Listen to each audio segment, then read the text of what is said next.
Freudiana Radio, la voz psicoanalítica del mundo.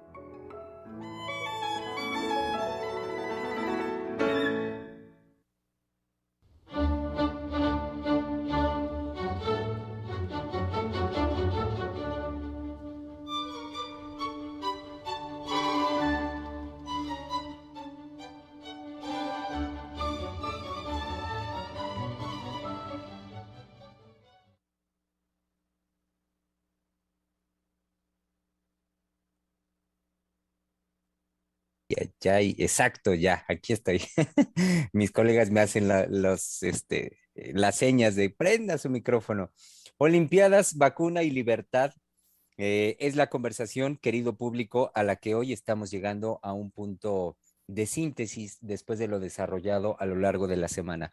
Hoy, un día antes de que se lleve a cabo ya la ceremonia de inauguración de la Olimpiada de Tokio 2020 y que como veníamos comentando, bueno, siguen aún las noticias, los decires en el sentido de la posibilidad todavía de cancelarse o no este evento, aun cuando ya se han llevado a cabo algunas actividades. Sabemos que por el tiempo que requiere el desarrollo de algunas competencias como el fútbol y algunas otras, bueno, estamos enterados que ya ha habido algo de actividad.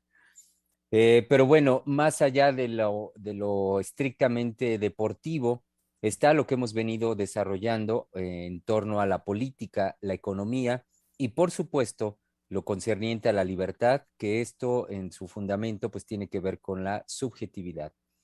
Y como es una postura muy clara del centro de investigación en este espacio de conversación, es mantenernos en la defensa de la subjetividad, de lo subjetivo. Esto, por supuesto, desde el fundamento de lo inconsciente en la vida psíquica de los seres humanos. Ayer mismo ya la doctora Heiser planteaba la pregunta en torno a hacer, vaya, un trabajo en cada uno de nosotros, una reflexión de forma individual y llegando esto a la pregunta del ¿por qué me vacunaría? Entonces, hagamos pues, querido público, el esfuerzo el día de hoy de hacer una síntesis de esta conversación para lo cual, por supuesto, son bienvenidos. Es bienvenida ya toda su participación. Esperamos sus comentarios para nutrir aquí la conversación. Y como buen jueves, saben ustedes, querido público, que es el espacio para que tres mujeres psicoanalistas, donde tres mujeres psicoanalistas, hablando de la vida cotidiana, hagan ya esta conversación. Demos pues una muy cálida y cordial bienvenida hoy en primer lugar a nuestra querida directora del Centro de Investigación y Estudios Lacanianos, la doctora Silvia Heiser. Sí, aquí estoy, nuevamente aquí estoy y sigo con el pelo esponjado. No sé de doctora. No cede porque está tan, bueno, me estoy haciendo un tratamiento, entonces está tan limpio y brillante y sedoso y no sé qué, que definitivamente todo lo que está de alguna manera maltratado y chamuscado, pues se para. Hasta que vuelva a aparecer un pelo, pues no muerto, sino un pelo de Adebis. Exacto. Bueno, demos también una muy cálida bienvenida a nuestra querida colega Giselle Mendoza, que en los controles de Freudiana Radio está lista para su participación. Claro que sí, aquí estoy listísima. Pues bueno, siempre es, digamos, cuando hemos llegado a este momento de los programas, en el cierre, las conclusiones, vuelve a ponernos en falta el título, digamos, para la creación, no solamente de una forma de concluir, sino también de abrir líneas que siguen haciéndonos pensar en torno al tema. Entonces, eso es sumamente vivificante para nosotros y esperamos que para ustedes también. Así es. Qué lindo es lo que acaba de decir Giselle, vivificante. Muy bien, y demos también una muy cordial bienvenida, cálida también, a nuestra querida doctora Adriana Lozano, que desde Francia ya está lista y nos saluda. Sí, no cálido, yo no quiero nada cálido, está muy cálido Francia. Y yo le temo más al calor que al frío. Entonces me es un poco amenazador el calor. Yo resisto más el frío, me gusta el frío, nado en agua fría, entonces el calor me es bastante bochornoso y ya estamos con el aire ahora sí bien caliente, entonces lo que necesitamos es fresquito por acá, por estos lugares. En donde yo hago el programa de radio es fresco, afortunadamente, pero sí, como buena mexicana, abro las ventanas para que haya corriente de aire. Y con este gran tema, para concluir con él, porque me parece que podemos ver desde el título que hemos escogido, que la invitación que hacemos en este programa es a poner una distancia con todos los eventos que nos suceden mundialmente y que nos agrupan, que a veces este agruparse en cosas que son muy llamativas o pueden no permitirnos reflexionar o que tengamos todos la misma opinión según los medios de comunicación a los que nosotros hagamos referencia. Y que el programa de radio invita a subirse en esta ola, que es todo el esfuerzo que un sujeto debe de hacer para ser un individuo y no nada más un grupo de identificación. Por eso el tema de libertad, por eso el tema de las Olimpiadas, porque esto nos convoca a nosotros psicoanalistas a poder observar esto a lo cual Giselle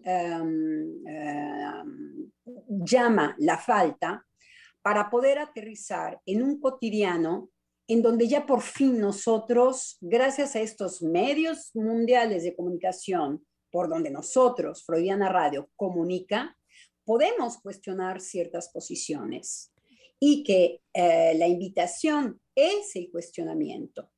Vimos el lunes cómo estamos atados a querer hacer grupo, entonces Olimpiadas, cómo la Olimpiada es algo que jala definitivamente y por su lado catártico y por su lado en donde yo me siento grupo con los demás porque todos estamos observando lo mismo, porque todos están, entonces identificatorio. El catártico ya no lo toqué ahorita porque me parece que lo tocamos muy bien el lunes. Para finalmente hablar de una libertad que nos parece pisoteada y que en las marcas contemporáneas podemos perfectamente ver cómo en el lenguaje está totalmente enloquecido el mensaje y que los grupos funcionan muchas veces de manera enloquecida. Entonces, este convocar para poder tener un poco de distancia, ser más individuos y también crear y hacer un lazo social diferente. Entonces, con esto último que es vacunarse o no vacunarse, es algo que exactamente sintetiza y toca todo lo que nos concerne, en donde nosotros tenemos que tener una posición individual para ir hacia el grupo.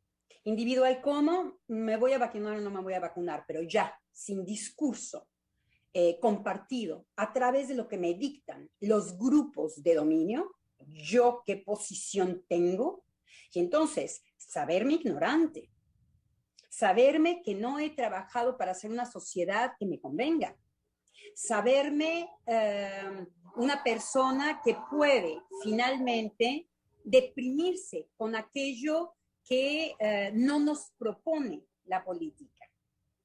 Claro. Entonces, bueno, es que esto que acaba de decir doctora Lozano, pues sí, a mí me hace vibrar en relación a lo que yo traía cavilando para el programa, y era la frase divide y vencerás. Entonces, ¿cómo hacer un atravesamiento de esta frase que la vivimos con la pandemia? Fue separarse radicalmente, aislarse del mundo en función de salvar la vida. Y ahora la transición a retomar un cotidiano encuentro con el otro es transitorio, es decir, aquello que se desquebrajó no solamente en el hecho de la radical y de la premura, porque incluyó un tiempo de ya nos tenemos que encerrar.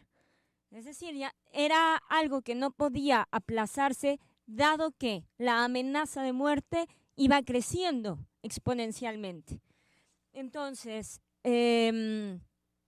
pasamos por esa situación y ahora el retorno al encuentro con el otro es con todo aquello que se desmoronó con ese aislamiento, que ya había estado endeble anteriormente. Es decir, hubieron familias que se encontraron con la no relación afectiva en los miembros de la familia, justo en ese encierro, con el desconocimiento absoluto que tengo del otro.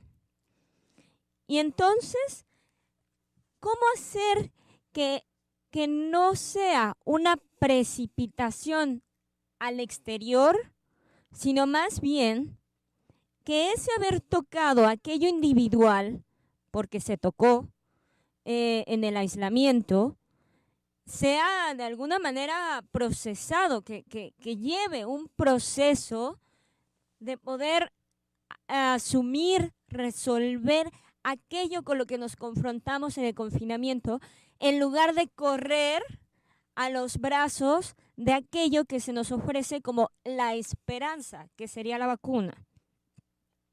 Entonces, se trata, digamos, de hacer soporte emocional en nosotros, pues justo para avanzar, pero avanzar con la legitimidad, con la potestad que tenemos de nuestro propio pensar, que eso que ha señalado la doctora Heiser, ¿no?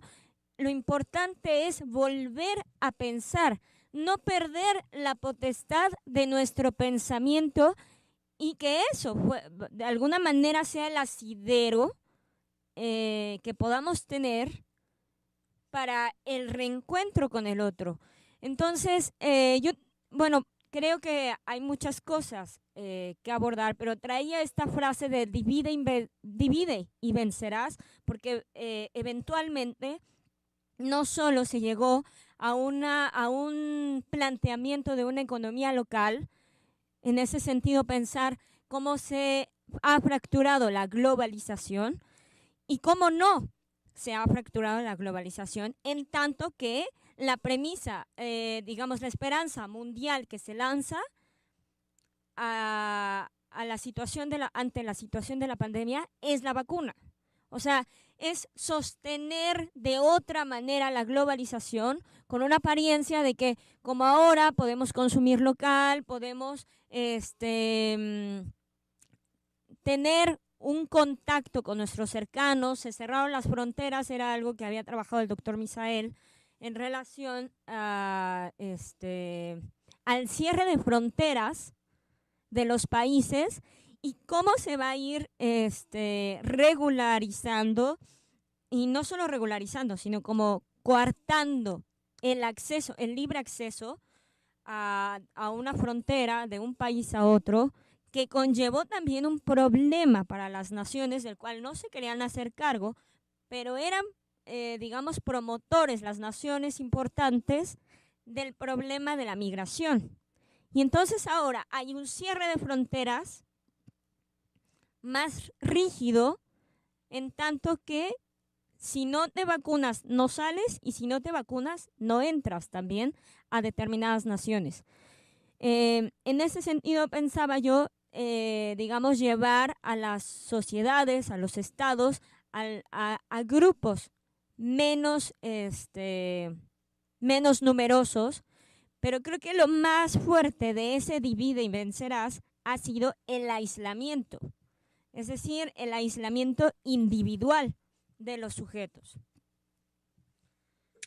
Y sobre todo que hay algo en esto que está diciendo usted, y ha dependido en esta locura de la pandemia que lo que se abre y lo que se cierra sea siempre determinado por lo financiero, siempre y sistemáticamente definido por lo financiero, que sabemos que todo lo que toca la economía enloquece al sujeto porque se trata de números. Entonces, se abren y se cierran las fronteras en función de qué? En función de si una economía va a perder o va a ganar. ¿Se hace una olimpiada o no se hace? ¿En función de qué? En función de una economía que va a perder o que va a ganar, que va a perder o que va a ganar. Se abren o se cierran los hospitales o se inyecta dinero o no, ¿en función de qué? En función de saber si una economía va a ganar o va a perder, los poderosos de las economías. Entonces, cuando nosotros invitamos a tener una posición subjetiva con respecto a esto, es que hay que hacer un esfuerzo muy particular, que es ponerse en una posición de que uno nunca depende del otro. El uno pone a otro por hacer una economía de no hacer un esfuerzo muy particular, que aquí sí nos vamos a ir hasta el psicoanálisis, único discurso que explica la posición de un sujeto, y es que nos mueve narcisísticamente, que hemos estado tratando de tocar de manera muy sutil, por aquí, por allá, cómo es posible que un sujeto sea pasivo o que no sea pasivo, que sea activo frente a qué fenómenos. Y claro, nos cae el chahuizcle, creo que le decimos así muy bien, no sé si me falta alguna letra, en el momento en que yo soy incapaz de ser responsable de a quien he puesto en el poder. Entonces, cuando el poderoso y el amo es la finanza, estamos en la locura absoluta. ¿Por qué? Porque las Olimpiadas, por ejemplo, el único, hacían una broma en Francia, en una radio que se llama France Inter, Francia Interior, es un radio que tiene mucha audiencia es un radio también culto, de alguna manera, y decían, todos con respecto a la Olimpiada, respetaban mucho de no hacer comentarios, porque lo que está en juego es que los habitantes de Japón, los japoneses, no quieren en un 80% las Olimpiadas. No quieren que los extranjeros entren a su país. La mayoría, señores, la mayoría no lo quiere. Pero había un juego de finanzas y una caída tal que la decisión quedó finalmente de este lado. Y son los únicos que se permiten hacer comentarios totalmente enloquecidos como es la finanza. Y decir, esto es un escándalo, pero voy a tener una pérdida, esto es un escándalo, voy a tener una pérdida, esto es un escándalo. La pérdida no es humana para las finanzas. Para las finanzas es económica. Y si el pueblo no escucha eso, el pueblo japonés, por supuesto, porque es el primero concernido. Entonces podemos ver que un pueblo, dije bien concernido, a quien le concierne, en todo caso.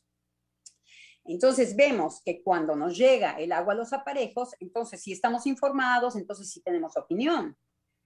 Pero es hasta entonces que podemos tener opinión. El lazo que finalmente no hacemos es el lazo que me cuesta, en donde no estoy yo ni mi comodidad jugada, ni mi subjetividad inconsciente. Es cuando yo soy capaz de hacer lazo social con alguien que es diferente, otra cultura, etc. Y entonces tengo una posición política. Por eso la doctora Heiser estaba tan interesada de hablar en política.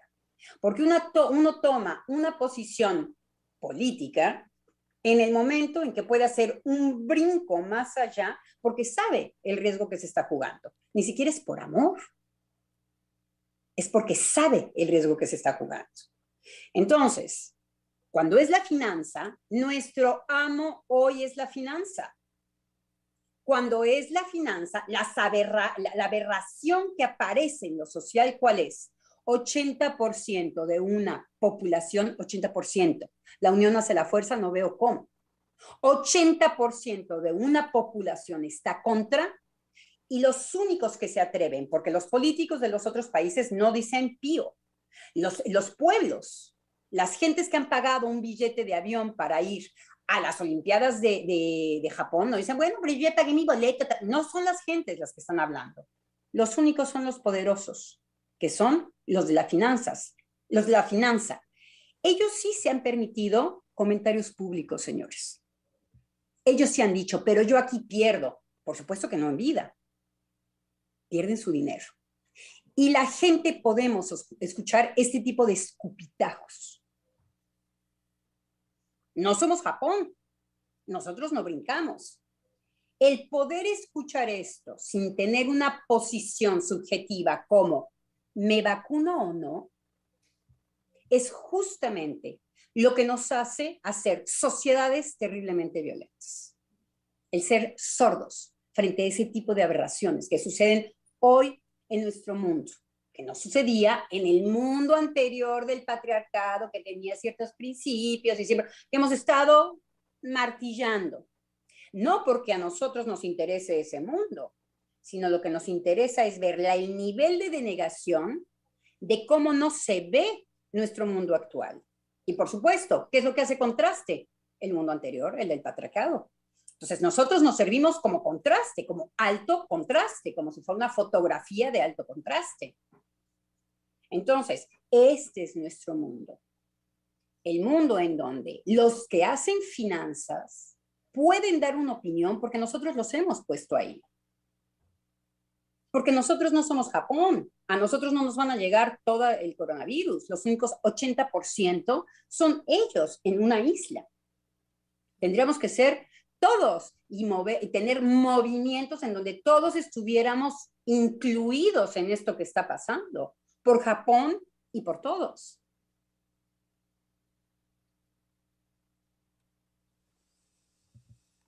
Sí, claro, yo creo que me parece que es muy fuerte el llamado que hace doctora Lozano en relación a la marca también que nos ha dejado en la superficie del trato con el otro, esa división. Sí, es decir, muy difícilmente podríamos conciliar una causa, ajá, en favor de todos. Muy difícilmente. ¿Por qué? Porque es ir más allá de aquello que me conviene, como usted bien lo decía, ¿no? Del beneficio primario, del beneficio propio. Y, digamos, en la salvaguarda que hubo durante la pandemia fue también el refugio de que mientras yo siguiera comprando cosas por internet, mientras tuviera esa satisfacción inmediata de que el mundo no se paraba ahí, no se paraba con mi encierro. ¿Por qué? Porque tenía acceso a la internet, al mundo de las noticias. Es decir, es cómo se ha virtualizado la relación del ser humano con su mundo. Es virtual. Cada vez está más cargada lo virtual. Entonces, la experiencia, por supuesto que hay una experiencia de estar aislado, pero ¿qué pasa con no poder representar en ese cotidiano el cese, por ejemplo, de un alimento que no pude adquirir? ¿No? Cosas primarias. Porque si algo se salvaguardó durante la pandemia fue que no hubiera escasez, que no hubiera privación propiamente. Entonces también este tipo de experiencias como la privación son las que nos llevan a tocar realmente nuestro narciso en relación a que algo nos falta, algo nos faltó, ¿no? Diga, Germán. Pienso, Giselle, ahorita con lo que dice, pero también la pandemia lo pienso ahorita como un laboratorio experimental para esta nueva, que no es tan nueva, para el ejercicio de la finanza hoy en día, de las finanzas, como lo planteaba la doctora Adriana Lozano. Ahorita lo planteo de esta manera. pandemia como un laboratorio para experimentar el desarrollo de las finanzas, me parece que se encargaron muy bien de que incluso no pasaran, los sujetos no pasaran tanto por la privación como ahorita usted lo planteaba. ¿Por qué? Porque en la virtualidad y a través de las redes sociales y del uso de la computadora o del teléfono celular, siempre es posible encontrar una sustitución. Si no es exactamente lo que yo quiero, puedo sustituir el producto. A lo que iba es que siendo este laboratorio experimental de finanzas, vaya, nos fuimos, la humanidad en general, puestos dentro de un nuevo método de producción, donde lo fundamental, por supuesto, era seguir sosteniendo las finanzas a nivel mundial en los números como tienen que sostenerse y que muchos otros aspectos de la productividad no se vieran tan lesionados. Es decir, comprobar que la productividad se podía sostener con el trabajo en casa. El mejor ejemplo es ese. Claro. Entonces, eh, cuando planteo lo de laboratorio es como la prioridad, me parece que en términos económicos y de finanzas, la prioridad de esto como una experimentación se cumplió, que es que con ciertas pérdidas, pero yo no dudo que calculadas, se sostuvo la economía, se sostuvieron las finanzas mundiales como tenía que ser. Entonces, lo que quiero señalar es lo prioritario de eso, sin que sea, por supuesto, tomado en cuenta, ni mucho menos prioritario, lo que a nivel personal, lo que emocionalmente costó y cuesta y seguirá costando para los seres humanos esta transformación de la convivencia humana, de la productividad bajo estas condiciones. Es lo que menos importa. Claro, y Entonces, ajá. sí, diga Giselle. Que sí, que de hecho hubo un coto en relación a la dimensión de mis actos, y esto tiene que ver con lo que estaba desarrollando la doctora Lozano en relación a la dimensión política que tienen nuestros actos. Y nos topamos, digamos, con un cierto acto noble que surge en las redes sociales de si eres alguien que está pasando por una situación difícil debido a la pandemia, no tienes que comer, no hay algo en lo que te pueda ayudar, aquí están mis datos. Ok, pero eso ya está cortado. Eso no va a llegar al viene que no tuvo, digamos, posibilidad de ingresos de la forma en la que se los ganaba, ¿no? Y esto no tiene que ver con hacer víctima a nadie, sino tiene que ver con cómo uno va coartando el espacio y por lo tanto también la trascendencia de los actos propios. Si nos reducimos a la cuestión de lo virtual, llegará mi mensaje a un cierto número de personas, pero ese número de personas tendrá que tener mínimo internet, ¿no? O sea, para que Sí, mi mensaje le pueda llegar. Pero totalmente. no solamente eso, ¿sí? Sino creo que tenemos que avesarnos a puntualizar precisamente por qué la economía se ha convertido en la nulificación de la trascendencia y importancia de la subjetividad y sobre todo del ejercicio de la libertad de los sujetos que constituyen la economía y que constituyen precisamente la política y que constituyen la posibilidad de la sociedad y de la civilización. Es decir, hay un absurdo en la economía, porque se ha considerado ya que la economía no depende de la subjetividad, sino depende precisamente de la organización táctica de mantener un ingreso a las instituciones que componen la economía y que eso es lo importante. Ahora bien, si todavía la persona, no el sujeto, sino la persona participa, eso es absolutamente secundaria porque se puede prescindir de ella en cuanto a número de sujetos que necesitaríamos para sostener el ingreso per cápita que se necesita, digamos, en cuanto a sostener un ejercicio del poder a lo largo del globo terráqueo, en donde están involucrados todos los participantes que sostenemos de alguna manera, ¿sí?, la economía. Pero si hemos llegado a que el sujeto no es en su subjetividad ni en su acto concreto de la vida cotidiana el que sostiene la economía. Eso. Entonces, me parece que esto como conclusión es la columna vertebral de lo que hemos estado tratando. Cuando el sujeto ha cedido su subjetividad hoy al nuevo amo que son las finanzas, se ha convertido en el nuevo esclavo, en donde nos podemos muy bien acomodar de esta definición, en donde ni siquiera mi cuerpo me pertenece. Entonces podemos entender por qué es posible no hacerse una pregunta sobre las vacunas, puesto que ya mi cuerpo no está subjetivizado por mí, sino por este nuevo amo. Así es. Entonces, no puedo decidir ni siquiera de una sustancia que me va a ser inyectada. A eso hemos llegado. Se trata de nuestros cuerpos. Y es una pregunta que no nos podemos hacer con toda simpleza.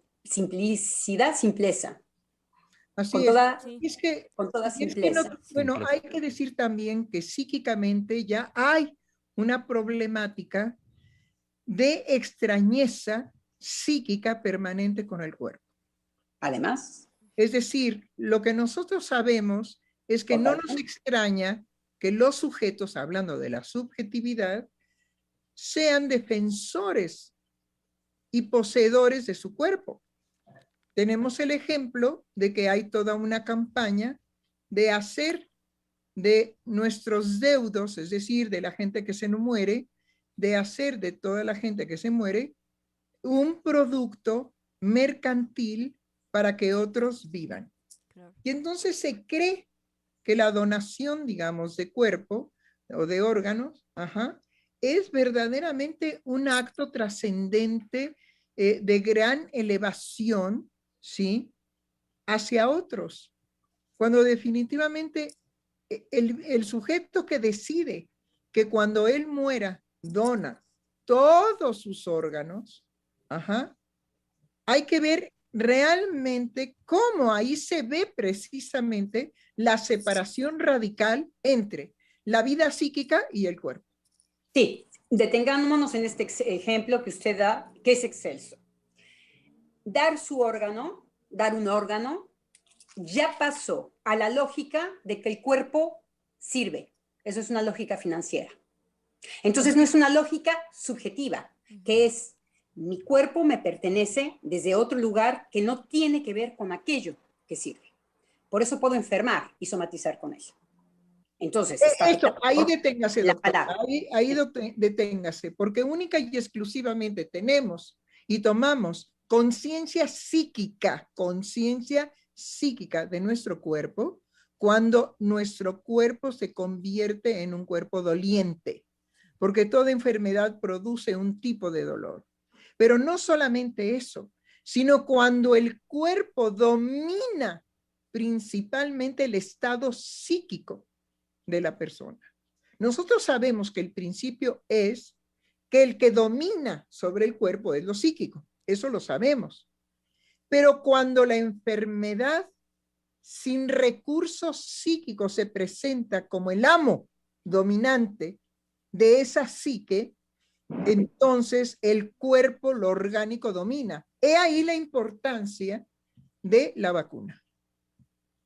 La vacuna nos presenta precisamente el privilegio, no de la situación emocional, sino el privilegio de que el cuerpo sea lo que tenemos que evitar que enferme por el dolor orgánico que tiene repercusión en lo psíquico, pero nada más llegamos al dolor orgánico. Ya la representación del dolor orgánico en lo psíquico ya no es importante. Porque si no, entonces el sujeto podría tener un valor de su cuerpo, un valor de su dolor orgánico, un valor de su enfermedad por el coronavirus, de la infección por el coronavirus, y entonces hacer en lo psíquico de su cuerpo un medio para estabilizar, favorecer y cuidar lo psíquico, lo emocional, que es lo que es verdaderamente trascendente. Es decir, si seguimos ese camino, sabemos que la economía está considerada en el psicoanálisis a partir de la energía psíquica que tiene que ver con el placer y la satisfacción en la vida, la felicidad finalmente en la vida. Y hay una economía psíquica de la cual nunca se habla, de la cual nunca se a la cual nunca se toma en consideración. Quieren tener una vacuna que funcione fuertemente en un beneficio social ético. Hagan preponderancia en lo psíquico. Y eso psíquico es invitar a la población a que reflexione, considere que el cuerpo es de él, no del Estado. Que no es una mercancía, porque usted dijo muy bien, en el transcurso, digamos, de la donación de órganos, ya el órgano viene a formar parte de una economía, ya es una mercancía. Sirve para guardar una vida. ¿Qué demonios? Claro. No Sí, pero puede, nunca un no... discurso, permítanme un segundito, no, ningún discurso puede decirle a nadie de qué sirve su cuerpo. Eso es considerarlo psíquico. Así ningún es. discurso. Claro, claro, pero justo me parece que asistimos a la época del desmembramiento de los cuerpos a partir de que es posible esta monetización de los órganos. Y entonces, cuando se plantean los riesgos o las posibilidades de riesgos de la vacuna, ¿cuál es el argumento que nos presentan? Desmembrar un cuerpo desmembrado, es decir, nos presentan la posibilidad de la fecundación in vitro sin que haya trascendido en esos gametos la vacuna o efectos secundarios de la vacuna y que por lo tanto hayan afectado el ARN. Ok, y eso desmembrado, uno lo asume como una totalidad, en tanto que eso sería la seguridad de que a mí, fulana de tal, no me va a afectar la fertilidad, lo cual es totalmente mentira. Es decir, después de la dimensión que acaban de darle al programa la doctora Heiser y la doctora Lozano, me parece que es de suma importancia incluir lo psíquico y que no somos el reducto de un gameto. No somos el reducto de un gameto y tampoco la progenie va a ser el reducto de un gameto. No, definitivamente no. Justamente es lo que vemos en el momento en que los hombres, ninguno de los hombres en la actualidad, saben qué es tener un deseo, un anhelo de ser padre. Claro. Tenemos problemas muy severos con los hombres de que tienen la tendencia al placer de órgano como la expresión más excelsa de la masculinidad. Coger y punto. Pero olvidan precisamente que tienen una participación en la procreación de nuevos seres humanos. Pero ningún hombre en la actualidad presenta como en la antigüedad el anhelo y el deseo de ser padre. Ahora, en el caso de las mujeres, hay el anhelo de ser madre, pero simplemente porque se me acaba la posibilidad de procreación orgánica. Claro. Entonces vemos ahí cómo el cuerpo, ¿sí?, determina situaciones psíquicas de locura, porque las mujeres enloquecen en función de la sanción de vas a dejar de poder, vas a dejar de poder, vas a dejar de poder. ¿Pero de poder qué? De poder ser madre. Y lo que no se analiza por parte de las mujeres, bueno, ¿y qué carajos es eso de ser madre? ¿Y por qué simpáticamente, quiero tener un hijo? ¿Y para qué? ¿O por qué? No, eso está completamente fuera. Lo único que se privilegia es, mi cuerpo me está poniendo un límite drástico de poder, otra vez, poder ser madre. Aunque ni siquiera me interese qué carambas es eso de ser madre, ¿sí? Porque ahora... Es lo que sucede permítame, porque ahora con la... Un segundo. Porque ahora con la sociedad del cansancio, que ya se identificaron muchos, ajá, resulta que la mujer, por la jornada que lleva, ¿sí? Está cansada permanentemente. Entonces imagínense que está correteada porque su naturaleza le va a impedir. Y por otro lado, cuando no le imponga y tenga que desvelarse permanentemente en el desarrollo de la demanda de su bebé, ¿sí? Y no vuelva a dormir como anteriormente dormía, si ya de por sí es una madre cansada por lo que tiene que hacer, imagínense una madre con un bebé que demanda cada 2 horas y media ser atendido, ajá, y va a estar no cansada, sino recansada. ¿Quién carambas quiere ser madre bajo esas condiciones? He ahí. Creo que la maternidad tiene una lindísima cita para todas las madres que aman a sus hijos, y es descubrir que los hijos es una vez más una alteridad que con la cual van a hacer encuentro. Las madres que van a encontrar una vez más una alteridad. ¿Por qué? El gran descubrimiento de las madres que logran tener un amor hacia sus hijos es que se dan cuenta y dicen, no es mi cosa, es diferente que yo. ¿Qué voy a hacer con esto? Es una cita que es maravillosa para ciertas madres que pueden trascenderse en la maternidad e ir más allá de ellas mismas, si se les da la gana, pero en todo caso, algo que sucede, que es una cita segura, a menos de que estemos hablando de este tipo de reuniones enloquecedoras entre las mujeres y su hijo, en donde lo que van a sostener es la completud. Y entonces vemos la locura. Lo que surge es la locura. Si no es este caso, la mujer, una vez más, tiene una cita privada con la alteridad, que es su hijo. Su hijo no es ella.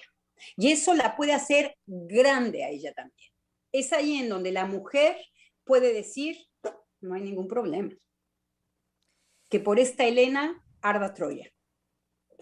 Claro, pero dada la economía que rige, digamos, también a las mujeres, porque tiene que ver con la economía de tú ya no vas a tener económicamente hablando, digamos, gametos, sino es que óvulos, para ser más precisa, fértiles porque han envejecido, chulis. No, pero es como usted decía, doctora, quedémonos, ahora sí que yo creo que ya no hay que dar ejemplos, en que ni siquiera se han planteado un qué diantres con esto. ¿Qué diantres con esto? Disculpe, doctora. No, que yo sé que a usted le caen gordos mis ejemplos. No. Lo que pasa es que me parece que se empieza a escuchar menos algo que dijo usted de manera grandiosa, y es cuando uno no se hace la pregunta, y no lo voy a decir tan bien como usted lo dijo, cuando uno no se hace la pregunta de qué es esto de ser madre. Eso es enorme. Sí, efectivamente, no nos hacemos la pregunta. No. Es únicamente un asunto de economía, por eso lo traía yo. Claro. Porque la economía es una sentencia de ya no voy a poder. ¿Sí? Ya no voy a poder. Mis óvulos estarán viejos y producirán en todo caso hijos deformes, hijos con una tara, que va a ser la vejez de mis óvulos. Bueno, pero tengo la posibilidad de congelarlos. Y ahí empieza toda la economía Porque bueno, díganme si no tiene que ver con la economía, ¿cuánto cuesta congelar óvulos? Totalmente, tiene que ver con la lógica económica, es lo que estábamos diciendo. Hay que pasar de mi cuerpo, que no sé qué significa para mí, pero que poco a poco voy a investir mi cuerpo y me cuesta un mogollón en psiché. Lo construyo y me cuesta y no lo logro responder a un cuerpo que sirve.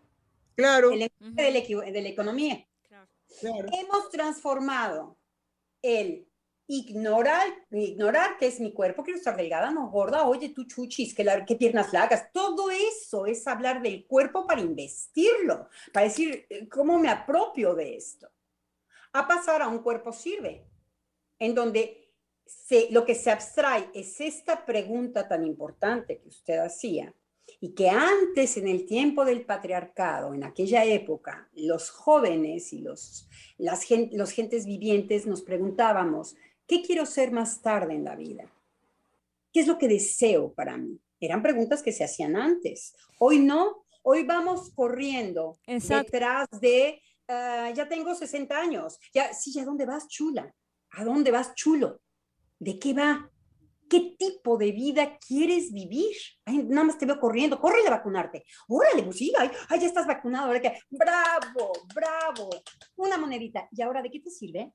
Ah, pues eso no sé, porque quizá mañana te mueras de otras consecuencias secundarias de la vacuna.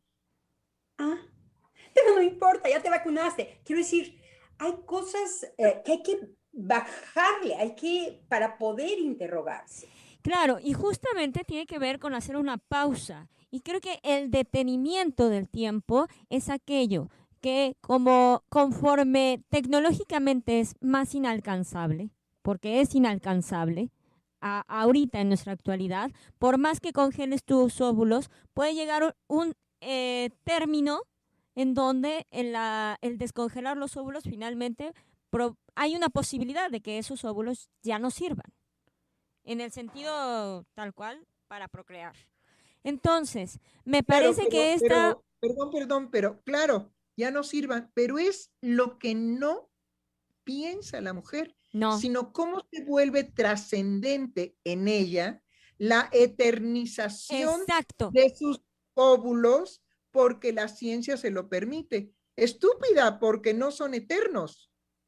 Entonces, sobre todo como si eso pudiera, como se dice, tapar el sol con un dedo. Sigue igual de castrada, sigue igual de agujereada. Eso no va a resolver este espejismo de la completud. Y es de ahí de donde se caen. Ahí viene la depresión. Así que no tiene nada que ver con la angustia que tocábamos la semana pasada. La depresión, señores y señoras. La nueva depresión, el cansancio, la depresión, señores y señoras. Claro, y todo esto tiene que ver con el no detenimiento. Yo lo que quiero subrayar justamente es el no detenimiento, porque necesitamos detenernos para podernos formular una pregunta de qué es esto de ser madre. En lugar de ir saltando, digamos, de un paso a otro mecánicamente, nos hemos mecanizado y, por ejemplo, lo difícil que puede ser procesar un cáncer de mama cuando te proponen en la misma operación en donde te van a extirpar tu seno, inmediatamente está la cirugía plástica de la reconstrucción. Es decir, ¿en qué momento la mujer se va a topar con su cáncer? Y con lo que su cáncer derivó, que fue la pérdida de un seno. Es decir, el no detenimiento, este utilitarismo permanente que va haciéndonos dar brincos de una cosa a otra sin un detenimiento, se vuelve cerrada la posibilidad de entrar en contacto con aquello que perdemos. Esto que usted dice es muy importante porque... Un segundito. Nada más para completar esto, ¿sí? Puedo hablar de la demanda de una paciente que decía, ¿sí? Doctora, ¿por qué usted no me hipnotiza? Y entonces yo ya no me hago cargo de todos los peligros y de todas las amenazas que pueden venir, ¿sí? Y entonces le dije, a mí me parece excelsa su propuesta, pero puede usted, digamos, buscar un método, no en que la hipnoticen, sino en que mejor la duerman eternamente. De esa Como manera, Blancanieves. sí, será usted más radical y más coherente. Y me dijo, bueno, yo no quiero morirme. No, que la duerman eternamente. Esto que dicen ustedes con respecto a cómo lo trataba usted, Giselle, el tiempo, el parar, el detenerse, el detenimiento, el detenimiento necesario. Eso nos permite abordar estos temas que hemos estado diciendo de una manera como hasta ahora había sido, pero en el terreno que muestra cómo en el detenimiento se construyen los edificios psíquicos. ¿A qué estoy haciendo referencia? En esta mercantilidad en donde no es inocente la velocidad, lo que no permite la velocidad, como en Fahrenheit 525 de Ray Bradbury, no es 25, seguramente ya me equivoqué del número, pero Fahrenheit, es que la velocidad no permite detenerse y reflexionar. Porque efectivamente uno no sabe qué es ser madre, uno no sabe qué es ser padre, y uno tiene hijos y construye al mismo tiempo que los tiene, esto, y aparecen las preguntas. Entonces, a veces suena a que una madre o un padre puede saber de antemano, sí, yo aquí vengo queriendo y deseando a mi hijo porque tengo muy claro, no es así. Ahora, lo que Giselle introduce nos permite decir que anteriormente la venida de un hijo hacía irrupción, pero teníamos el detenimiento necesario para investir y regar ese jardincito y hacer crecer la plantita. Por eso, todas estas metáforas nos decían algo en la época. Había metáforas con respecto a los niños que tenían que ver con hacerlo crecer y este tiempo necesario de hacerse la pregunta y poder irla construyendo. Porque en realidad es como cuando se les dicen a los jóvenes, bueno, tienes que decidir ahorita, en el caso de Francia y de Alemania, es dramático la preparatoria, porque tienen que saber qué es lo que quieren ser más tarde, que es un momento en donde no se sabe, se desean muchas cosas, pero puede durar toda una vida no saber qué hacer con respecto a la existencia del quehacer humano. Muchas veces uno no se lo puede responder. Nunca los psicoanalistas vemos esa práctica en los sujetos seguido. No sé, ustedes han visto muchos cambios, por ejemplo, de profesión. Se puso muy a la moda, grandes profesionistas que habían dejado de ser el pipipán, pipipán, pipipán, pipipán, del gran tatatán para ser jardinero. Pipipán, en Francia estuvo muy a la moda. Pipipán, pipipán, pipipán, el gran abogado, tarararán, hoy es coach, etcétera, etcétera, etcétera.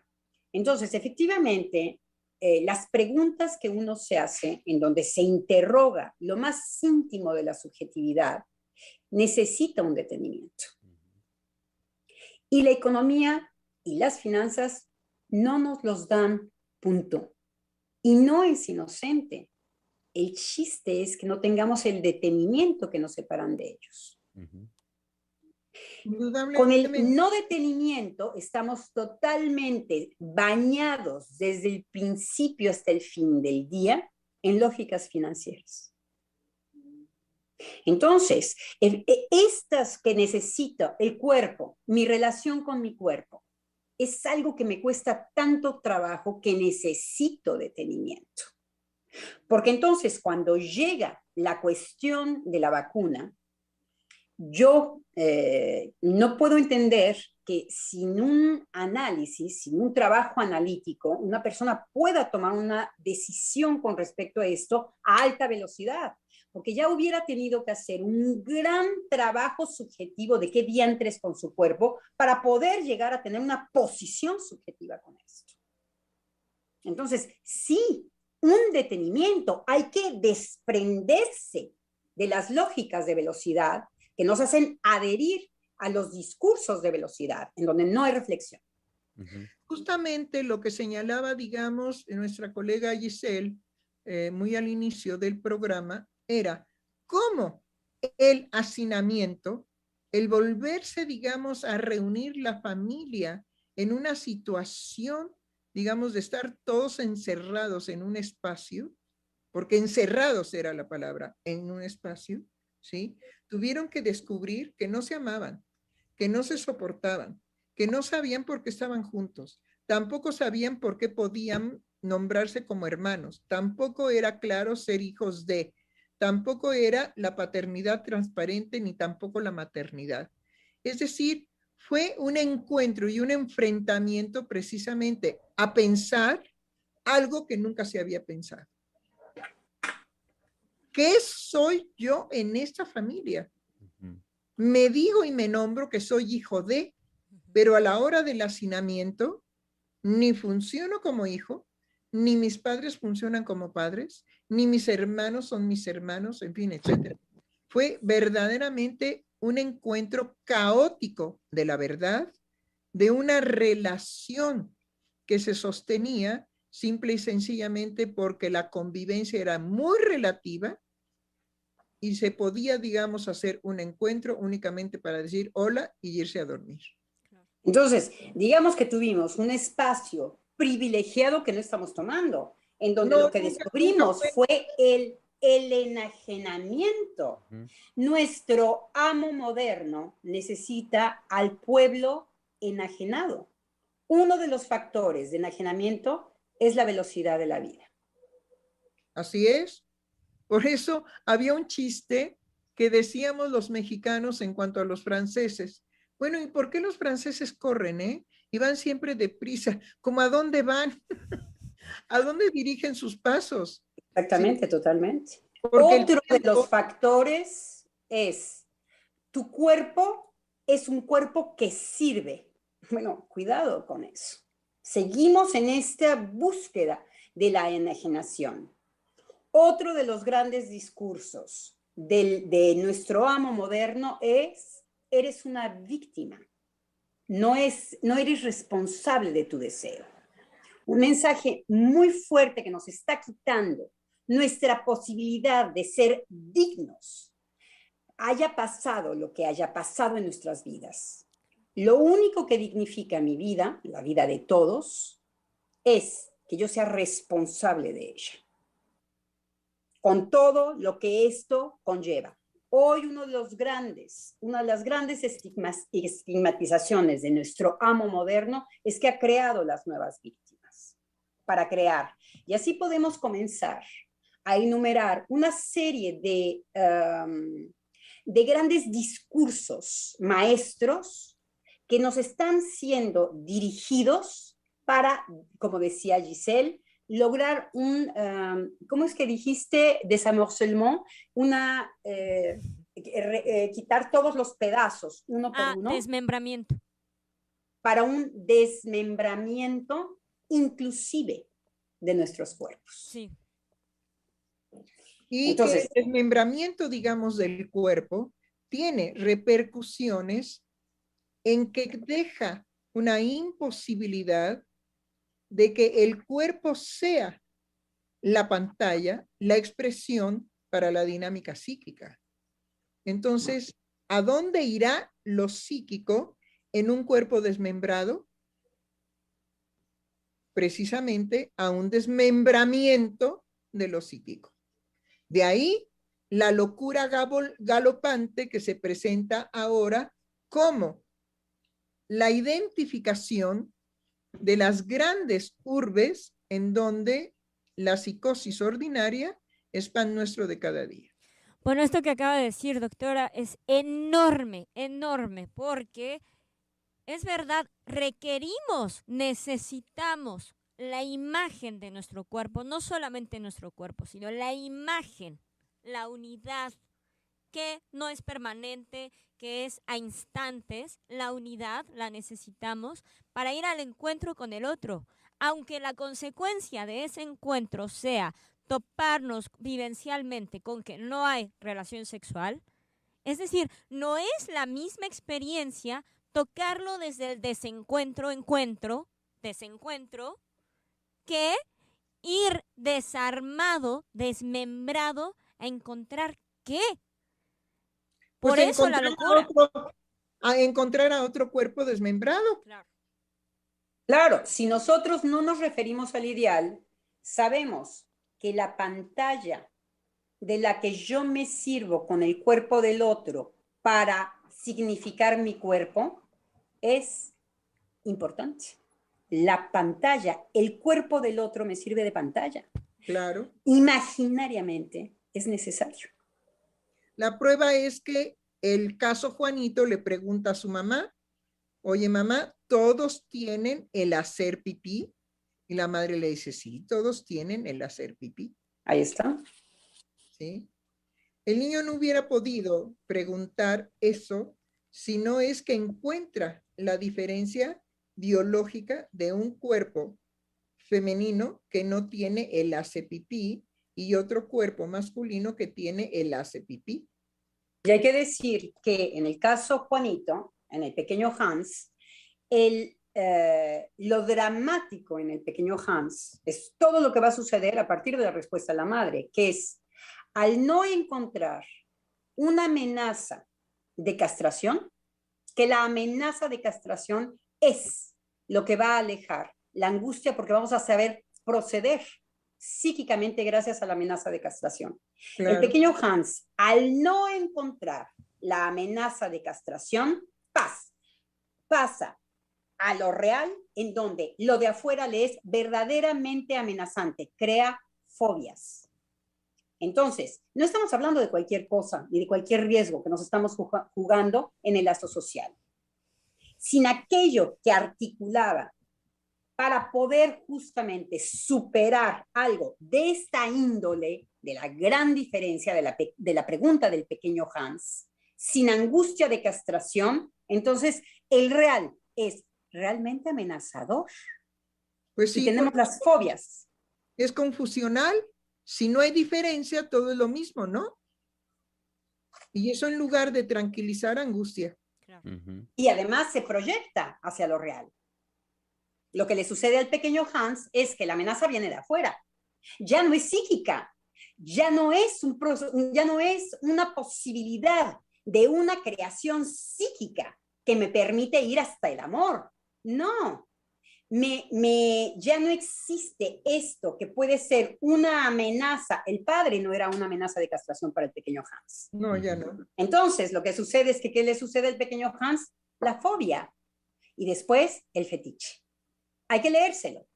Quiero decir, hay que leer el pequeño Hans. Pero lo que interesó a Lacan, por ejemplo, de este caso, es que en el pequeño Hans no aparece como regente metafórico la amenaza de castración. Sin amenaza de castración, la amenaza es real. Y no como en la psicosis.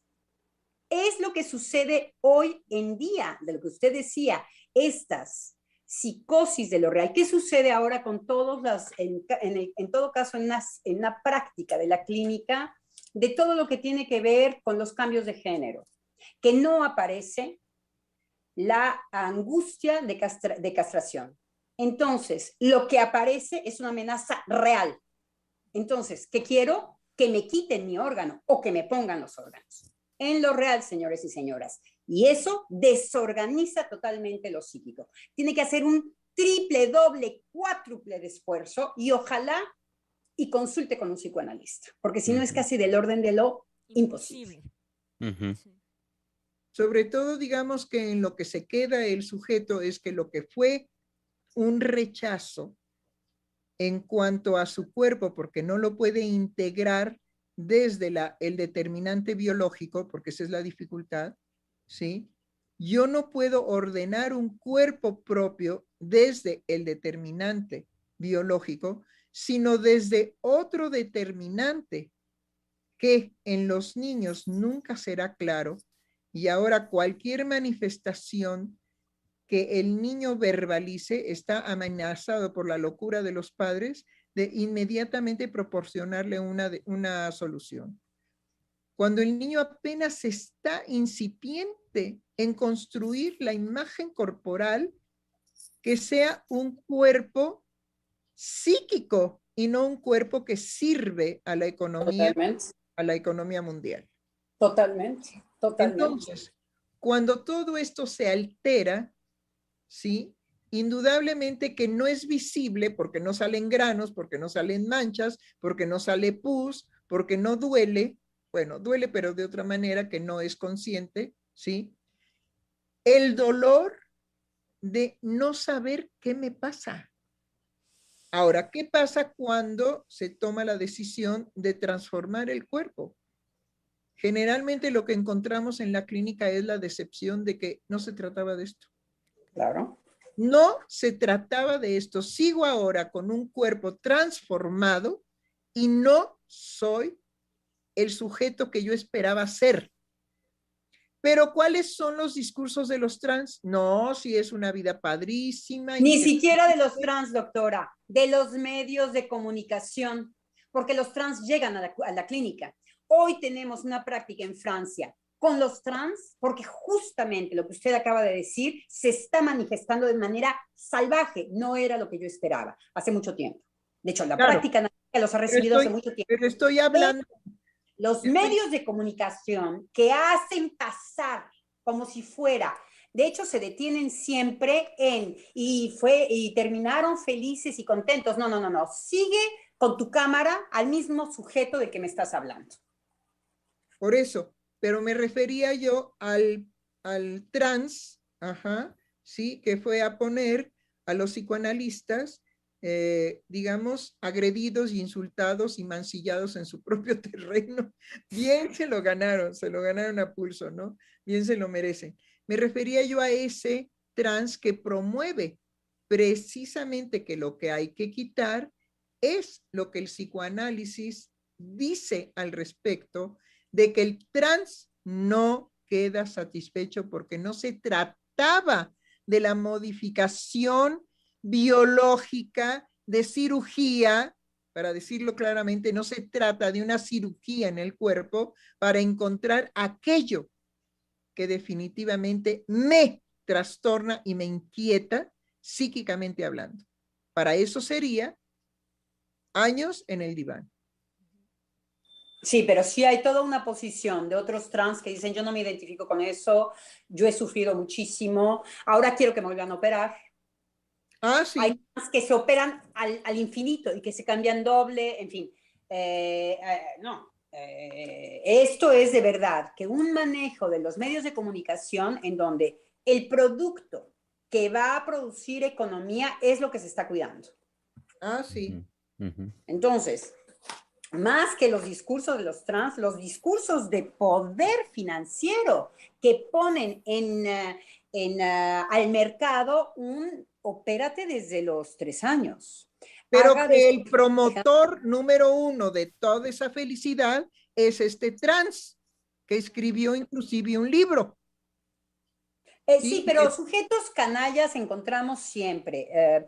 No estamos al abrigo de que una mujer odie a un hombre y encarne en ella que la panacea es prescindir de los hombres, por ejemplo. No estamos al abrigo de que haya un hombre, un canalla asesino, en donde lo que diga, lo que hay que poner a 4 patas con una cobertura en la cara y que nos sirvan son las mujeres. No estamos al abrigo de estos discursos. El problema es cuando los medios de comunicación, cuando la finanza, cuando los poderosos lo ponen en marcha.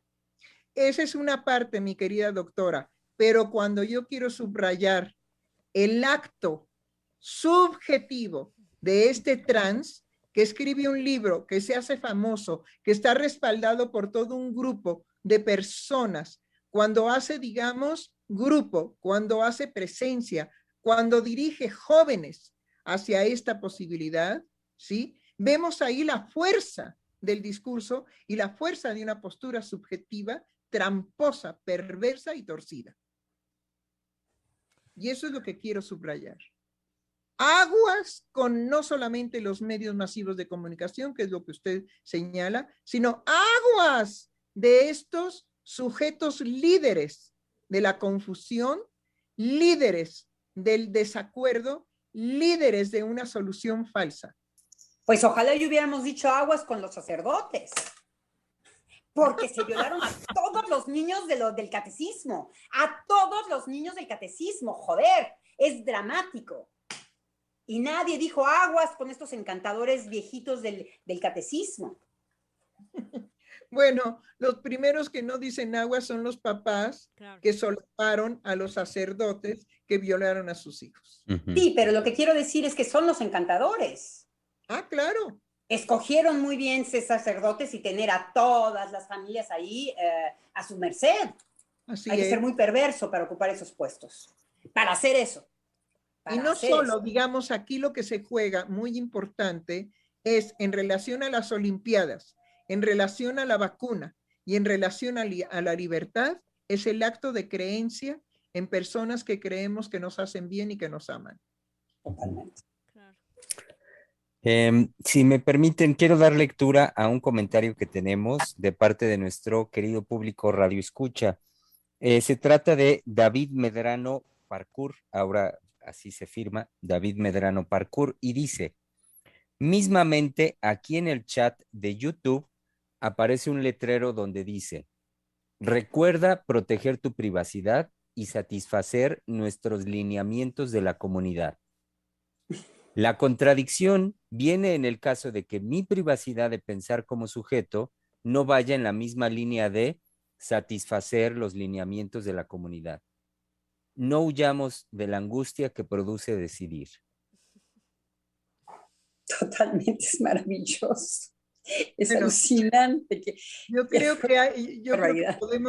que podemos fortificar esta postura. No huir de la angustia que produce ser distinto tiene que ver con quedarse solo y pagar las consecuencias, ¿sí? Porque ya tuvimos, digamos, radioescuchas que nos hablaban ayer precisamente de la persecución que tenían ellos, que sufrían persecución de sus amistades y de sus familiares porque no se querían vacunar. Y hasta que la radioescucha nos explicó que ella cedió en vacunarse porque vio el sufrimiento de su esposo, bueno, a mí me parece que no cedió, sino más bien dio, ¿sí? Un acto de amor porque se conmovió del sufrimiento de su esposo. Y entonces... Pero que el vacunarse, su esposo lo recibía como, si tú te vacunas es una ofrenda de amor. No. ¿Para qué se vacunó entonces? No entiendo. No fue así. Primero ella presenta una dificultad por la persecución que se hizo de sus familiares y de sus amistades, de que ella como paciente homeopático no quería vacunarse. Entonces fue perseguida y perseguida y perseguida. Finalmente nos comunica que se traicionó a sí misma y cedió ante la presión y se vacunó. Y luego nos aclara, momento, entonces estuvimos discutiendo eso y luego nos aclara que no fue la razón por la cual se dio la persecución, sino fue ver el sufrimiento de su esposo que la llevó a tomar la decisión de vacunarse. Y entonces yo le decía, bueno, pero usted no cedió a la vacuna, sino se conmovió por el sufrimiento de su esposo y es un acto amoroso. El esposo se enfermó de COVID, Adi. Sí. El esposo se enferma de COVID y ella también. Estaba de COVID y Ajá. entonces no entiendo el acto de amor. Me vacuno, el señor está enfermo de COVID. Se enfermaron el chiste es que ella no se enferme, ¿no? Se enfermaron los dos. No es así, no es así. Se enfermaron los dos de COVID y ella lo que comenta es que ella sale muy pronto, en 3 días se recupera del COVID y el esposo tiene que recibir oxígeno y pasa 2 o 3 semanas bastante mal. Entonces, verlo en ese estado es lo que a ella la toca, la conmueve y la lleva a tomar la decisión de sí vacunarse. Pero no era ceder en sus principios, sino era tener, digamos, un acto de solidaridad y de reflexión, pero amorosa, en relación a lo que le significó el sufrimiento de su esposo. Es otra la postura. Sin embargo, ella nos había informado primeramente que por la persecución había cedido, y no fue por eso. Bueno, estamos a la 1:30, ¿sí? Y pues... Yo nada más quería agregar algo antes de que, porque a mí en realidad me lanzó lo que usted decía con respecto a la soledad. Definitivamente el acto de libertad es un acto que se hace solo. Sí. Es verdad que se pueden dejar plumas en este acto, o sea que cuando uno pretende no tener pérdidas afectivas, cuando se hacen actos de libertad subjetiva, pues es un mal cálculo.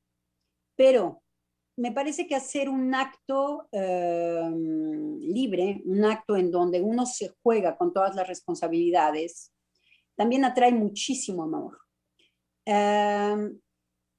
También le permite al sujeto ir no hacia la soledad, sino la posibilidad de la construcción de un grupo quizá que no es la familia, quizá que no es aquello que lo dejaba en una alienación a la familia.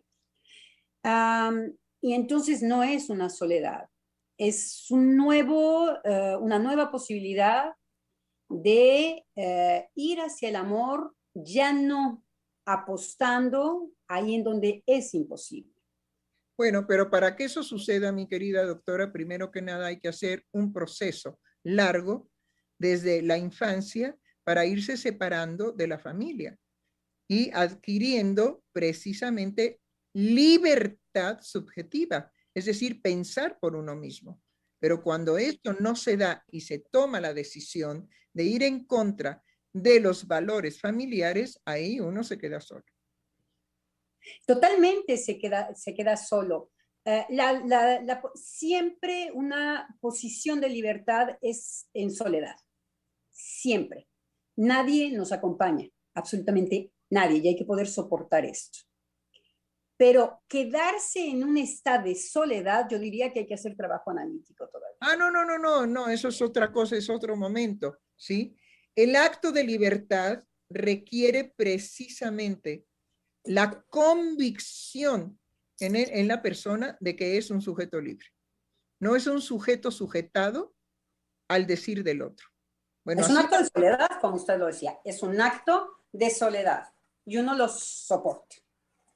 Claro, a mí me conmovió mucho lo que dijo la doctora Lozano al respecto de el fuero que uno puede encontrar en una decisión en donde se separa, por supuesto, de lo que le rodea, el núcleo familiar principalmente, y que puede hacer encuentro, hacer lazo con otro núcleo que ciertamente ya no será el familiar, desde otra postura, digamos, no sin este paso de soledad, pero sí es una postura de libertad, de poder existir subjetivamente en otro grupo. Y me conmueve justamente porque es lo que Ciel me ha dado. Vaya, me tocó profundamente porque es la historia en la que yo me separo justo del núcleo familiar y encontré en Ciel el acogimiento de mi subjetividad y por supuesto esa libertad por la que mis actos serán cuestionados por mi actuar, pues serán llevados a mi subjetividad,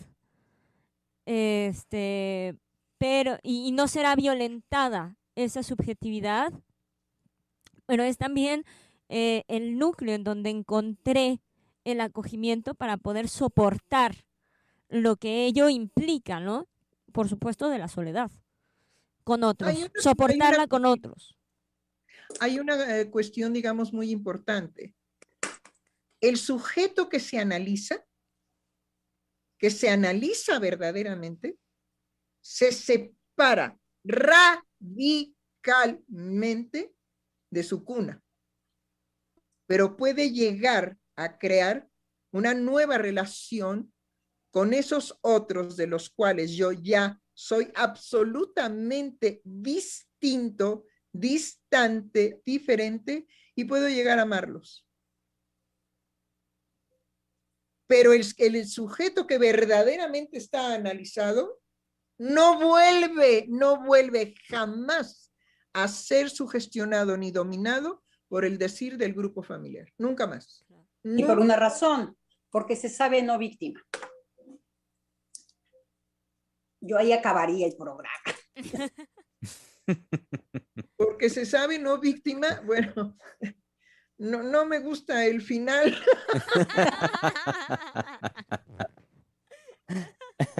Pues es que, doctora, justamente el pasaje al que estamos haciendo referencia, a este regreso de poder amar a su familia, ya no desde la subjetividad que lo ataba anteriormente, solo es posible si el sujeto viene a abrazar fuertemente aquello que tiene que ver con su deseo, con su deseo, con su deseo. Por eso no sería víctima. Claro, por eso. Por eso justamente no sería víctima, porque digamos, el análisis, lo que le regresa, porque es suyo, siempre ha sido suyo, lo que le regresa al sujeto es un no te hagas. Siempre, por eso, me está dando razón, doctora. Siempre, no te hagas, siempre has sido diferente a los tuyos. Ahora sosténlo. Ahora sosténlo. Porque naciste radicalmente distinto a los tuyos. Ahora, que aceptaste parecerte a tu mamá, a tu papá, al tío, al abuelito, al quién sabe qué, que bueno, es todo lo que dice Freud al respecto de las identificaciones grotescas del yo. Bueno, sí, es un juego de identificaciones, ¿sí? ¿Por qué? Porque falta no solamente, digamos, el proceso de ser víctima, porque sí se es víctima de los padres, ¿sí? Sino falta el proceso de decir, eso no soy, eso no soy, eso no soy, eso no soy. Yo no creo que seamos víctimas de los padres, yo creo que padecemos los padres, aunque sean los padres más monstruosos. Es por eso que hay sujetos que inclusive de padres golpeadores, violadores, pueden hacer otra cosa. Bueno, entonces habría que aclarar qué es lo que yo considero como victimez. Sí. La victimez para mí es cuando el sujeto no puede hacer ninguna otra cosa para librarse del abuso de los padres. Pero eso siempre tenemos cita con eso. Por eso, yo no veo. Es ahí cuando el niño es víctima de los padres. No, yo no siento víctima. Yo creo que tiene padres. Puede ser más dramático y más espectacular en ciertos casos. Espectacular cuando el padre lo violó, o cuando los padres los prostituyen, cuando los padres... Entonces, no, pero me refiero a que víctima es aquel que no puede defenderse del poder del otro. Es decir, habemos países que somos víctimas del poder de los otros países. Pues siempre podemos alucinarnos, no ser víctimas de los países poderosos, no sé... Le recuerdo nada más que Japón cedió por 2 bombas atómicas. Sí, pero Japón estaba jugando el juego de la guerra, ¿eh? Nada más se quemó. Se les adelantaron con la... Independientemente de eso, se victimaron agentes inocentes para tener un poder sobre Japón.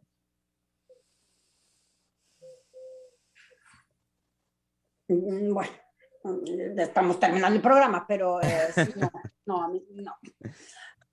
Yo creo que podemos padecer al otro y padecemos los horrores del mundo, pero me parece que uno siempre puede ser sujeto, siempre. Y el sujeto no es víctima, aunque le ha llovido, y es por eso que hay grandes personas que no han sido víctimas de la Shoah, por ejemplo, que no han sido víctimas de los golpes recibidos, en fin. Pero bueno, sí, uno no decide, cuando uno nace y uno es un bebé y le agarran de las patas y los tienen contra una pared, digamos, no decide de esto. Podríamos decir o darle a esto la posición de la víctima, pero creo que la víctima, puesto que ya no pudo hablar, puesto que está muerto, no podemos dar cuenta de que la subjetividad del sujeto se haya puesto en esta situación. Yo nada Me más me parece refiero a que víctima para mí es aquel que tiene que recibir la fuerza y el poder del otro sin posibilidad de defensa. No meto ahí la subjetividad, meto la experiencia vivencial de no poderse defender. Es decir, cuando un padre le da un soberano cachetadón a su hijo, ¿sí? El impacto es tal que dice, bueno, ¿qué con esto? ¿Qué hago con esto? Eso es ser víctima, porque viene, digamos, de un sujeto poderoso sobre otro que no lo es. yo no estoy de acuerdo. Tendríamos no, para mí el víctima es aquel que el padre le da la cachetada y entonces esta experiencia de haber recibido la cachetada, el sujeto se pone como víctima y entonces toda su vida va a estar determinada por esa cachetada. No me refiero a eso. Y entonces es víctima de la No, me cachetada. refiero al impacto de lo imposible de procesar en ese momento. Es imposible. Entonces, lo que hay es una experiencia de víctima. Ya después lo que haga con esa experiencia, bueno, es otra cosa. A mí me parece que es lo que se hace con otra cosa que se llama víctima. No lo que uno recibe, pero bueno, no lo contingente. Un par de comentarios últimos de parte de nuestro público. De las víctimas. Ay, qué horror, no. Ay, no. Qué drama. No. Gustavo Hernández Silva que nos dice saludos desde Oaxaca. Sí. Y por último, Yesenia García Salgado que nos dice, los que nos separamos psíquicamente de la familia, nos convertimos en los raros, en las ovejas negras. Incluso a mí me ven con cierta lástima, pero he podido amarlos ahora como ellos son y con su forma de pensar. Claro, fíjese qué interesante lo que nos dice. Me ven con lástima. Sí. Y llegó un último comentario más de Mari Carmen Perrusquía Hernández que dice, hola, buenas tardes. Cuando uno se va haciendo cargo de su ser, es cierto que produce incomodidad y desacuerdo en el núcleo familiar, pero uno va creando esa libertad de poder ser auténtico, reconociéndose. Eso es hermoso. También podemos agregarnos, ¿sí? Los seres humanos tenemos la capacidad de poder decir, ya basta, sí, papá y mamá, sí, hasta aquí las cosas. Puedo no saber ya nunca más de ustedes, aunque puedo, digamos, volver a amarlos, pero de otra forma. Pero ya, por lo pronto ya, hasta aquí, ¿sí? Me tienen harto. Doctora, ¿me permite su expresión para decir, bueno, hasta aquí por el día de hoy, hasta aquí la emisión de la conversación en Freudiana Radio, la voz psicoanalítica del mundo, e invitando, por supuesto, a nuestro público la cita que tenemos ya tradicional el próximo lunes al mediodía en este mismo espacio. Así es, el próximo lunes, y que generalmente habíamos estado diciendo cuál sería el tema a tratar para la próxima semana, y últimamente por lo menos hemos estado un poco detenidos, pero fue muy afortunado que viniera el viernes la inauguración de la Olimpiada para inspirarnos precisamente en la política, en la libertad y en lo que se juega de la economía en relación a la vacuna y a la suspensión de la subjetividad en relación a este amo poderoso del cual ha estado muy bien hablando la doctora Lozano. Y fíjese, doctora, en relación al tema, Alma Flowers ahorita manda un mensaje y dice, como que ese es un temazo. Sí, es que definitivamente El de víctima, claro. definitivamente es enorme, enorme. Las Olimpiadas como el evento político económico que suspende a través de la vacuna. No, era el de víctima. Sí, mire, doctora. Perdón, entonces no entendí. Sí, no especifica Alma Flowers, pero por el momento en el que llegó su mensaje, creo que se refiere, como lo dice ahorita la doctora Adriana, al tema último ahorita que estaba en la conversación del de ¿De la víctima. victimez? Sí, sí, y dice como que ese es un temazo, y Yesenia García Salgado lo avala y dice sí. Pues dejémoslo para la próxima semana, dado que nuestros radioescuchas lo aplauden, ¿sí? Y sí, considero que es un tema enorme, enorme. Ajá. Que permite, digamos, valorar situaciones en donde el sujeto puede estar estupefacto y no poder, digamos, reaccionar, quedar inclusive por el impacto del acto del otro de poder, quedar paralizado. Pero paralizado, a mí, yo no le haría un sinónimo de víctima, para que nos quedemos en la polémica, para que nos quedemos en la polémica. Yo no creo que el impacto y la paralización psíquica precisamente ese impacto le da un estatus de víctima. En el que el sujeto es víctima del otro, porque hay un abuso de poder. No, yo creo que víctima es un momento secundario, no es la expectación, no es justamente como cuando hablábamos de miedo, de angustia y terror. Susto. No, susto. Y susto. Ok, muy bien. Sí, sí, ya aclaró Alma Flowers y dice sí, el de la víctima y la victimización. Ajá. Y digamos, y del placer jugado en ser víctima y tener un victimario.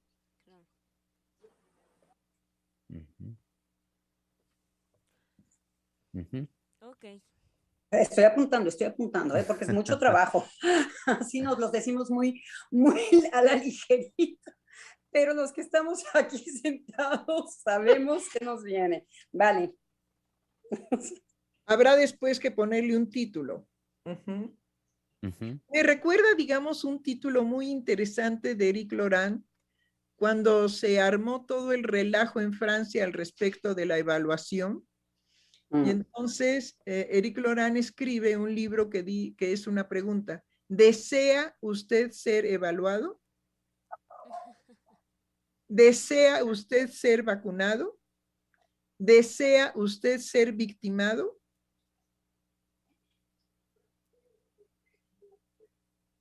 Porque es lo que está peleando la doctora Lozano, que creen que yo no me doy cuenta, me doy muy bien cuenta. No, yo creo que estamos, no, si yo la seguí bien, nos estamos alargando el programa.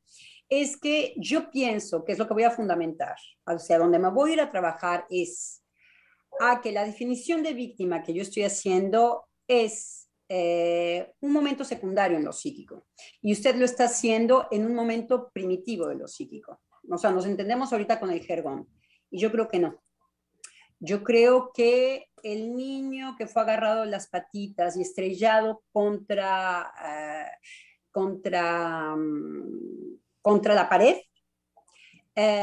no tiene el estatus de víctima para mí. Y para usted sí. Para usted yo no me refiero a esos ejemplos. Me refiero, vuelvo a insistir, me refiero a la experiencia de desvalimiento del sujeto frente al poder del otro. No, ahí yo no estoy de acuerdo. No, cuando uno está desvalido, no es necesariamente una víctima. Cuando uno está quizá le lleva un tiempo de organización de algo, la bofetada. Es que uno no nace con capacidad de defensa, doctora, ese es mi punto más fuerte. Pero no lo hace víctima. Jamás nace el sujeto con una capacidad de defensa. La desarrolla, que no es lo mismo. Sí, pero no es por eso que es víctima. No es eso. Víctima es lo que trabajamos en análisis. Víctimas son nuestros pacientes que vienen víctimas de su historia subjetiva. Para mí es eso. Es lo que, vamos a entrarle. Yo lo escucho desde ahí. Que hay que fundamentar. Claro, y yo lo que defiendo es precisamente que ningún sujeto viene protegido de no estar a merced del otro. No, estamos a merced del otro, pero eso no nos hace víctimas. Depende del otro cómo nos trate. Ah, no estoy de acuerdo. Un par, No sé cómo no. un par último de comentarios. Alma Flowers dice Alma Flowers, que no se acabe el programa. Y también dice, no nos queremos ir, no nos queremos ir. Bueno, Ay, de verdad que quisiéramos sin vamos ellos. a decir que la posibilidad de decirle no al otro, ¿sí? Es un acto de libertad. Uh-huh. Y en lo último, ahorita dice Alma Flowers, es que la pura palabra víctima ya mete en un laberinto. La palabra da escrúpulo para su uso. Lo que pasa es que se ha hecho, digamos, todo un desarrollo de encubrimiento, ¿sí? De la responsabilidad de las consecuencias de los actos del sujeto, se ha hecho todo un encubrimiento con ser víctima o ser victimizado. Pero una cosa es que se haya hecho ese uso y otra cosa es que no haya víctimas. Las hay, existen. ¿Qué pasaría? Bueno, lo dejo para pensar. ¿Qué pasaría si quitamos de la concepción emocional el nombrar algo de lo emocional como victimización? ¿Qué sucedería? Y ahí nos podemos, digamos, desplazar. ¿O qué tan necesario es sostener semejante término cuando lo que produce es un encubrimiento de la responsabilidad subjetiva? Estoy apuntando. Bueno, muy bien. Ya échese su musiquita ridícula de Soy Diana Radio, la voz psicoanalítica del mundo.